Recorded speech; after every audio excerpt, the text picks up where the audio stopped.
In the vast, rugged expanses of ancient Mongolia, a land of relentless winds and formidable terrains, the stage was set for an era of unprecedented change. Before the rise of its most famed leader, Mongolia was not a unified nation but a mosaic of nomadic tribes. These tribes, each with its distinct identity, roamed the steppes, mastering the art of horseback riding and archery, skills essential for both hunting and warfare. The Mongolian plateau, with its harsh climate and challenging landscapes, shaped the lives of its inhabitants. Winters were brutally cold, while summers brought a brief respite with the chance to gather resources for the coming months. The nomads lived in felt tents called jars or yurts, which could be easily assembled and disassembled, reflecting the transient nature of their existence. Their diet was primarily based on the animals they herded: sheep, goats, cattle, camels, and horses.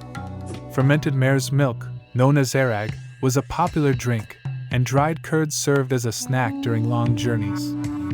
The socio-political landscape was equally complex. The tribes were organized into clans based on kinship, and these clans often formed confederations for mutual benefit. However, alliances were fluid, and conflicts were frequent. Power struggles, disputes over resources, and vendettas were common, leading to a state of almost perpetual intertribal warfare. The concept of a centralized power, or a single ruler overseeing all the tribes, was virtually non-existent. Trade was an essential aspect of life on the steppes. The Mongols engaged in barter with neighboring civilizations, including the Chinese to the south. The Silk Road, which passed through parts of Mongolia, played a pivotal role in facilitating trade. While the Mongols were primarily pastoralists, they recognized the value of commodities like silk, spices, and precious metals. In return, they offered furs, horses, and other goods unique to the steppes. Religion in ancient Mongolia was shamanistic. The Mongols believed in a pantheon of gods and spirits, with the eternal blue sky, called Tingri, being the supreme deity. Shamans, both male and female, acted as intermediaries between the human world and the spiritual realm. They performed rituals, divinations, and ceremonies, and were revered and feared for their abilities to invoke spirits and heal. Cultural expressions were deeply rooted in the Mongolian way of life. Epic tales, sung by bards, recounted the deeds of heroes and ancestors. Music was an integral part of their existence, with instruments like the morinkur, an horse-head fiddle, producing haunting melodies that echoed across the vast plains.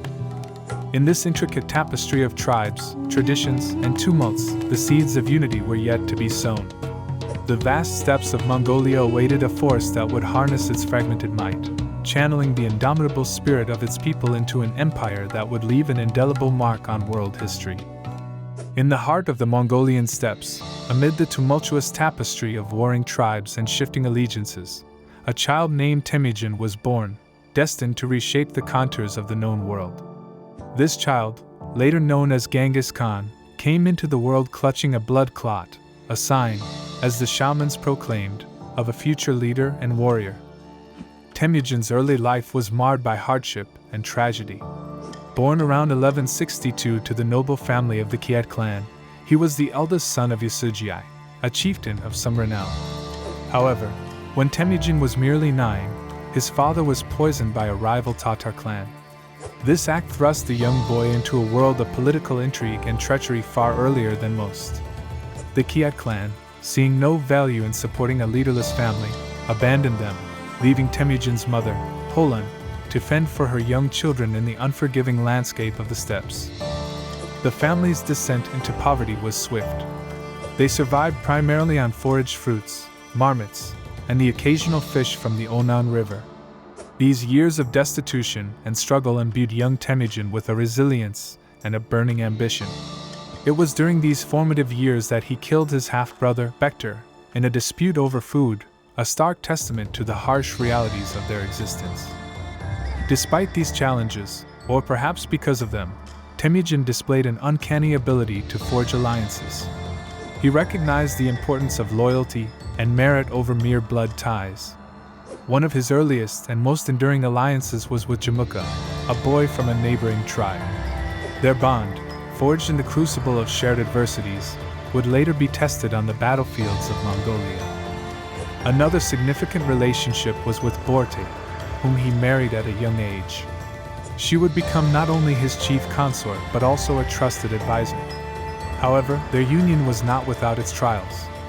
Early in their marriage, Borte was kidnapped by the rival Merkit tribe. This event galvanized Temujin, and with the help of his allies, he launched a daring rescue to retrieve her. This episode not only reunited the couple but also bolstered Temujin's reputation as a leader willing to challenge the status quo. As the threads of legend and history intertwine, it's evident that the early years of Genghis Khan were instrumental in shaping the leader he would become. From the vast, windswept plains of Mongolia, a boy born into adversity would rise, driven by a vision of unity and an empire that would span continents. Following Borte's rescue, Temujin found himself at a crossroads.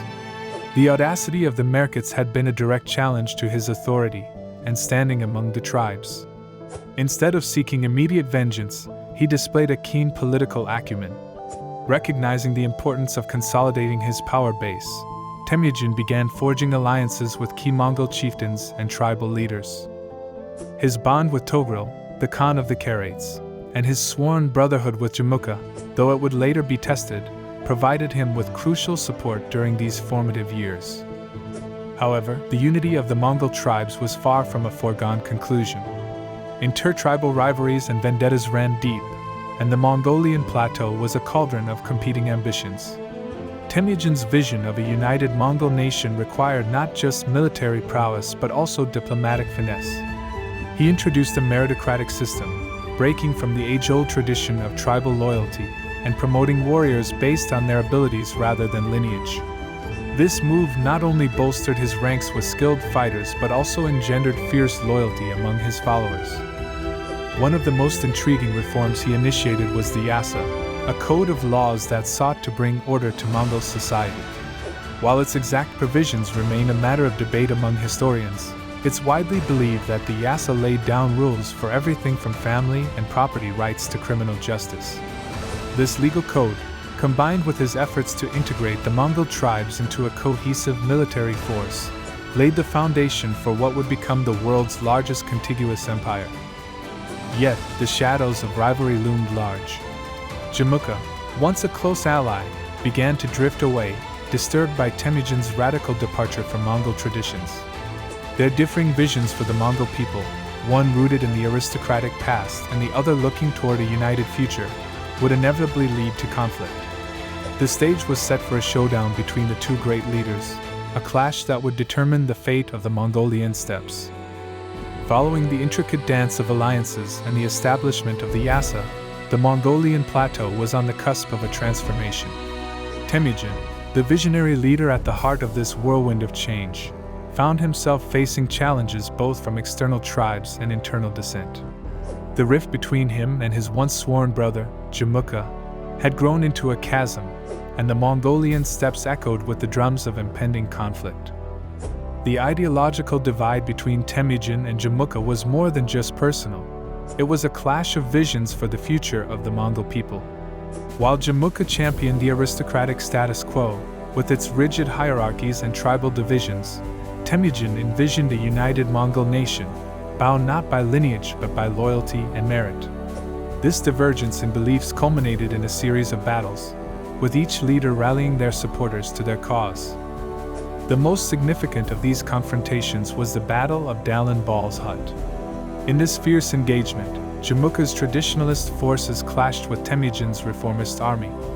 Despite facing a formidable opponent, Temujin's innovative military strategies and the unwavering loyalty of his troops ensured his victory. Jamukha's defeat was not just a military setback, it symbolized the waning influence of the Mongol aristocracy. In the aftermath of this victory, Temujin's magnanimity came to the fore. Instead of exacting vengeance on the captured enemy soldiers, he integrated them into his own ranks, further strengthening his army and showcasing his commitment to unity. This act was a stark departure from the norm and solidified his reputation as a leader who valued merit over lineage. However, the path to unification was not without its hurdles. The Naiman tribe, one of the most potent adversaries of Temujin, posed a significant challenge. In a decisive battle, Temujin employed a combination of espionage, psychological warfare, and military tactics to defeat the Naimans. With this victory, the last major tribal resistance to his leadership was quelled. By 1206, Temujin had achieved the unthinkable, the unification of the warring Mongol tribes under a single banner. In recognition of this monumental achievement, a Kurultai, or Grand Assembly of Mongol Chieftains, was convened. Here, Temujin was bestowed with a title that would resonate through the annals of history: Genghis Khan, the universal ruler. His gaze turned to the wealthy Khwarezm Empire, a vast realm stretching from the Caspian Sea to the western borders of China. This empire, with its opulent cities and intricate trade networks, represented both a tantalizing prize and a potential threat.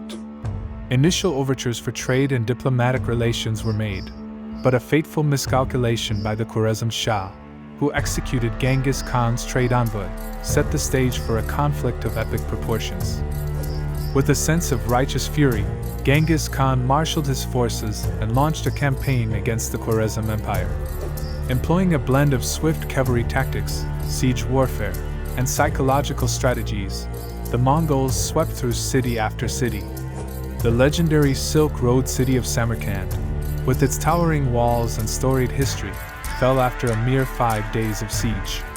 The message was clear: no fortress, no matter how impregnable, was safe from the Mongol onslaught.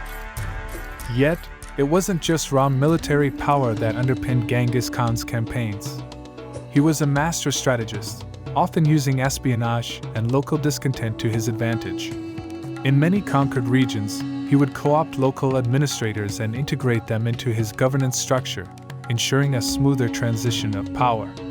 This pragmatic approach to conquest, which prioritized governance and trade as much as territorial gains, set the Mongol Empire apart from many of its contemporaries.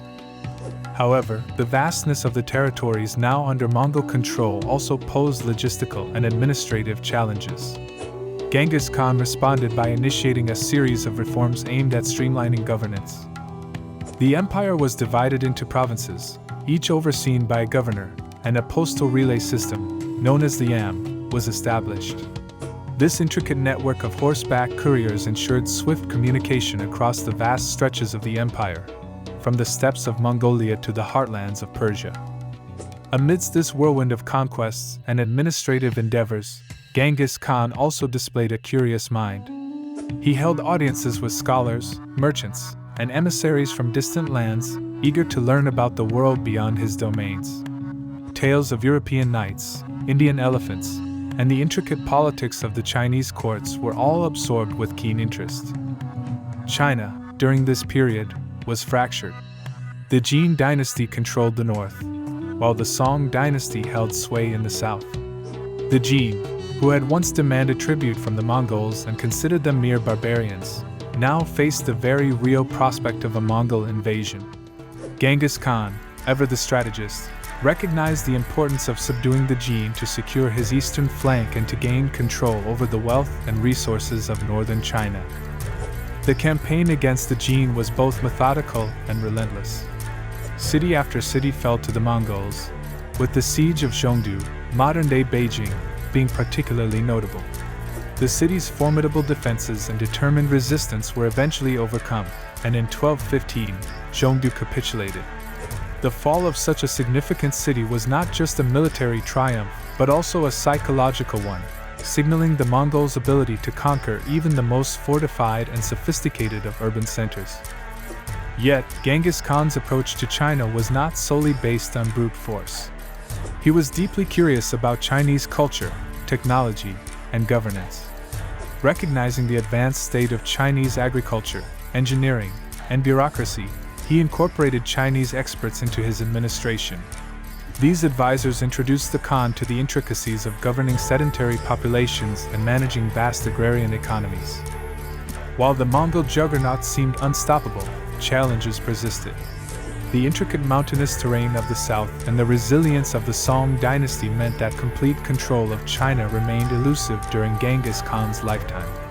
However, the groundwork was laid, and the Mongol engagement with China would profoundly influence both entities. Parallel to his eastern campaigns, Genghis Khan was also keenly aware of the broader geopolitical landscape. He sent emissaries westward to explore potential alliances and gather intelligence. These diplomatic endeavors, while often overshadowed by tales of conquest, were crucial in establishing the Mongol Empire as a central player in Eurasian politics. Towards the end of his life, Genghis Khan began to contemplate succession. The vastness of his empire and the diverse challenges it faced required a capable and visionary leader. While he made provisions for the division of his territories among his sons, the overarching unity of the Mongol Empire was paramount. In 1227, amidst the rugged terrains of Western Asia, the great Khan's journey came to an abrupt end. The exact circumstances of his demise are shrouded in a tapestry of legends and tales. Some say he fell in battle against the Western Xia, while others whisper of a fall from his horse or even a covert assassination. The Mongols, fiercely protective of their leader's legacy, ensured that the location of his final resting place remained a secret, lost to the sands of time. Genghis Khan's death marked the end of an era, but his spirit, echoing through the vast steppes and mountains, became immortal, forever etched in the annals of history as the unparalleled warrior and visionary who reshaped the world.